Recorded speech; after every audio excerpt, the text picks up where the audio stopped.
Swachh Bharat mission പദ്ധതികളുടെ സംസ്ഥാന വിഹിതമായി 7.5 കോടി രൂപ വകയിരുത്തുന്നു. സർ, ഖര ദ്രവ മാലിന്യ നിർമ്മാർജ്ജനം ഉൾപ്പെടെയുള്ള സമ്പൂർണ്ണ ശുചിത്വം ഉറപ്പാക്കുന്നതിനായി ശുചിത്വ മിഷൻ പ്രവർത്തിച്ചു വരുന്നു. ശുചിത്വ മിഷൻ 25 കോടി രൂപ വകയിരുത്തുന്നു. ദീൻദയാൽ അന്ത്യോദയ യോജന ഗ്രാമീണ ഉപജീവന ദൗത്യം പരിപാടിക്ക് 65 കോടി രൂപ വകയിരുത്തുന്നു. രാഷ്ട്രീയ ഗ്രാമശൗച അഭിയാനു വേണ്ടിയിട്ട് സംസ്ഥാന വിഹിതമായിട്ട് 8 കോടി. സർ, സമ്പൂർണ്ണ ഭവന പദ്ധതി ലൈഫ് സംസ്ഥാനത്തെ മുഴുവൻ ഭവനരഹിതർക്കും വീടുകൾ നൽകുക എന്ന ലക്ഷ്യത്തോടെ സംസ്ഥാന സർക്കാർ ആവിഷ്കരിച്ചിട്ടുള്ള ഭവന പദ്ധതിയാണ് ലൈഫ് മിഷൻ ഭവന പദ്ധതിയിൽ 23-24 വർഷത്തിൽ നാളിതുവരെ 1,51,073 വർഷത്തിൽ 1,51,073 വീടുകളുടെ നിർമ്മാണ അനുമതി നൽകിയിട്ടുണ്ട്. ഇതിൽ 31,386 വീടുകളുടെ നിർമ്മാണം പൂർത്തീകരിച്ചിട്ടുണ്ട്. 1,19,687 വീടുകളുടെ നിർമ്മാണം പുരോഗമിക്കുന്നു.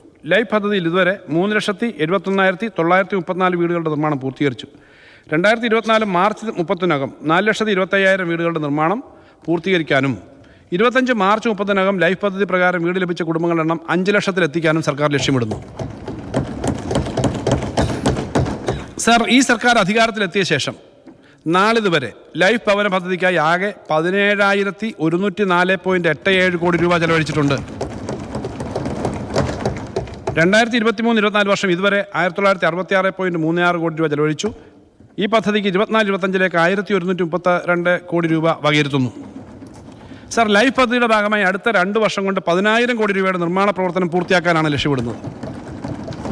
ഇതിനായി നിലവിലുള്ള ബജറ്റ് വിഹിതത്തിന് പുറമെ സർക്കാരും തദ്ദേശ സ്ഥാപനങ്ങൾ ചേർന്ന് ദീർഘകാല വായ്പാ പദ്ധതി ഉപയോഗിച്ച് വേഗത്തിൽ നിർമ്മാണം പൂർത്തീകരിച്ചു. മാന്ദ്യവിരുദ്ധ പ്രവർത്തനത്തിൻ്റെ ഭാഗമായി ഇത് സഹായകരമാകും എന്ന് പ്രതീക്ഷിക്കുന്നു. സർ, ഭവന നിർമ്മാണവുമായി ബന്ധപ്പെട്ട് കേന്ദ്രാവിഷ്കൃത പദ്ധതിയായ PMAY ഗ്രാമീണിന് കീഴിൽ വീടൊന്നിന് കേന്ദ്ര സർക്കാർ നിശ്ചയിച്ചിരിക്കുന്നത് 1.2 ലക്ഷം രൂപയാണ്. ഇതിൻ്റെ 60% 72,000 രൂപയാണ് കേന്ദ്രവിഹിതം. എന്നാൽ സംസ്ഥാന സർക്കാർ വീടൊന്നിന് 4 ലക്ഷം നിശ്ചയിച്ച് ബാക്കി തുകയായ 3,28,000 രൂപ നൽകി വരുന്നു. ഈ പദ്ധതിക്കുള്ള 2024-25 സംസ്ഥാന വിഹിതമായി 207.92 കോടി രൂപ വകയിരുത്തുന്നു.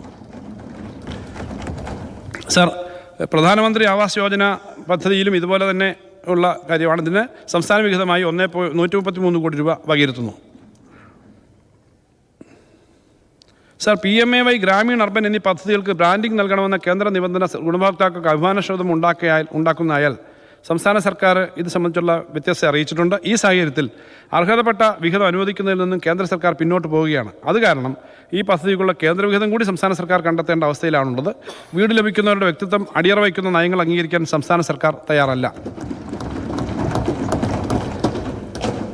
സർ, ഹഡ്കോയുടെ വായ്പയുടെ ക്ലെയിം തീർക്കുന്നതിന് സഹായമായി KURDFCക്ക് 305.68 കോടി രൂപ വകയിരുത്തുന്നു.